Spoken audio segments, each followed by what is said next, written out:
मैं अधिवक्ता उमेश सुमन आज आपके समक्ष कानून की जानकारी विस्तृत करूंगा। जो कानून की जानकारी मैं आपके समक्ष विस्तृत करूंगा वो कानून है dowry prohibition act 1961 and it was again amended 1984।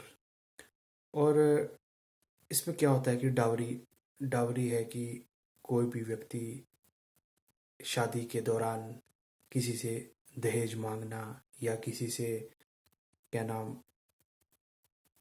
पैसे की गुहार रखना शादी से पहले या शादी के बाद, तो ये डावरी, इसको डावरी कहा जाता है। और डावरी ये हमारे समाज में एक ईवल की तरह पिछले बहुत सालों से फैलता जा रहा है और ये स्टिल आज भी ये हमारी सोसाइटी में प्रिवेल है। जब ये हमारी सोसाइटी में आज भी प्रिवेल है तभी इसको रोकने के लिए कानून बनाया गया। ये कानून इसलिए बनाया गया ताकि हमारे समाज में डावरी को रोका जाए और डावरी के तहत नए नए कानून सामने आए और जिसकी वजह से डावरी को रोकने की कोशिश की गई।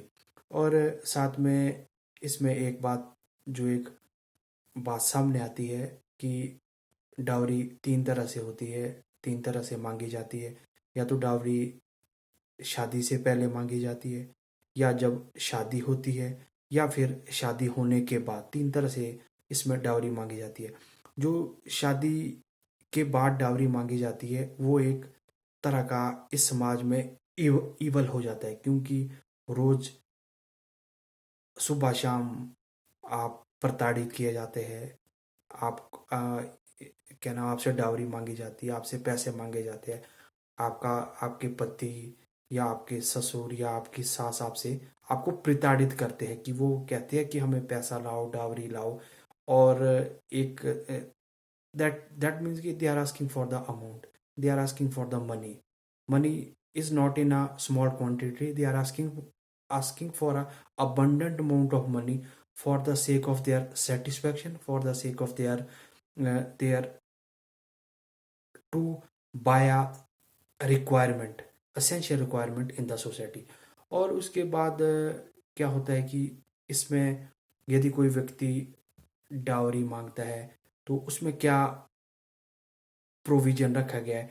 डावरी स्पेशली होता है कि कोई भी डावरी आप इनडायरेक्टली भी मांग सकते हैं, डायरेक्टली भी मांग सकते हैं।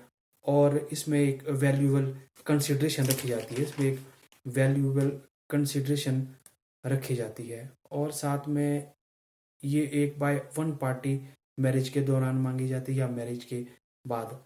और इसमें क्या होता है कि on the occasion of marriage that is given by the other party. साथ में जो इसमें पेनल्टी का जो एक प्रोविजन सामने आया है, penalty for giving and taking. मानो अगर कोई लेते या देते हुए डावरी में पकड़ा जाता है तो इसमें भी एक सज़ा का प्रावधान है। इसमें मैक्सिमम जो सज़ा का प्रावधान पनिशमेंट बताई गई है, मैक्सिमम पनिशमेंट बताई गई है वो है जी 5 साल से कम की सज़ा और 50,000 से कम का फाइन इसमें लगेगा।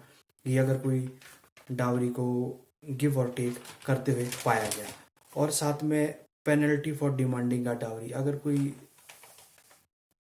डावरी के लिए डिमांड करता है तो मानो कोई भी घर का व्यक्ति आपसे डावरी मांगता है या किसी भी व्यक्ति से डावरी मांगता है तो उसमें क्या होता है कि फिर आपको क्या करना होता है कि आपको जो इसमें एक सज़ा का प्रावधान दिया गया है वो दिया गया है 6 महीने की सज़ा और लगभग 10,000 रुपये का फाइन आपको पे करना पड़ेगा यदि आप इस तरह का कृत्य करते हैं सोसाइटी में।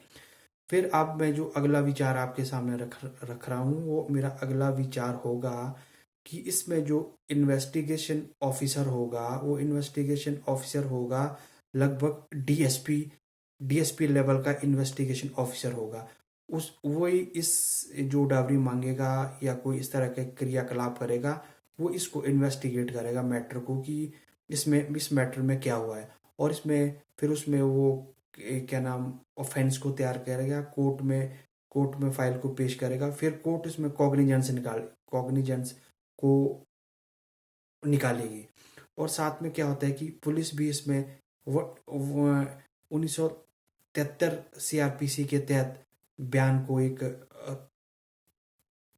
प्रकाशित करती है।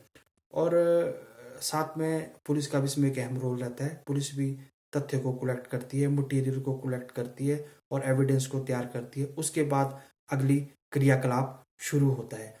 और ये जो केस जाते हैं, ये जाते हैं chief judicial magistrate first class से लेकर डिस्ट्रिक्ट एंड सेशन जज के पास। और इसमें पुलिस का अहम रोल ये तो मैंने आपको बता दिया। और साथ में इसमें डिस्ट्रिक्ट प्रोटेक्शन ऑफिसर का भी एक अहम रोल रहता है। वो भी इसको क्या नाम आपके सामने तथ्यों को रखता है। वो मैटर को भी इन्वेस्टिगेट करता है। साथ में मैटर को इन्वेस्टिगेट होने के बाद फिर उसमें एक नया क्रियाकलाप को शुरू करता है। और ये डावरी एक बहुत बड़ा इविल हमारे समाज में बहुत पहले से फैलता आ रहा है। इसको रोकने के लिए कानून तैयार किया गया है। कानून तैयार होने के बाद फिर भी समाज में आज भी डावरी का एक प्रकोप जैसा फैला हुआ है। पर जो मैं अधिवक्ता होने के नाते और या एक समाज में एक बुद्धिमान नागरिक होने के नाते मैं यही आग्रह और यही सबसे विनती करूंगा कि डावरी जैसे इवल को कॉन्सेप्ट को ख़त्म किया जाए और समाज में एक नई दिशा, चेतना और एक नई भावना को पैदा किया जाए। यदि हम लोग डावरी जैसी स्थिति को इस समाज में ख़त्म कर देंगे तो आगे आने वाली पीढ़ी के लिए भी एक नया रास्ता, एक नया अनमोल भाव और एक प्राथमिकता उनके परिप्रेक्ष्य में आ जाएगी। और इस वीडियो को आप अधिक से अधिक शेयर करें और मेरा यूट्यूब चैनल यूएस लीगल को भी सब्सक्राइब करें। धन्यवाद।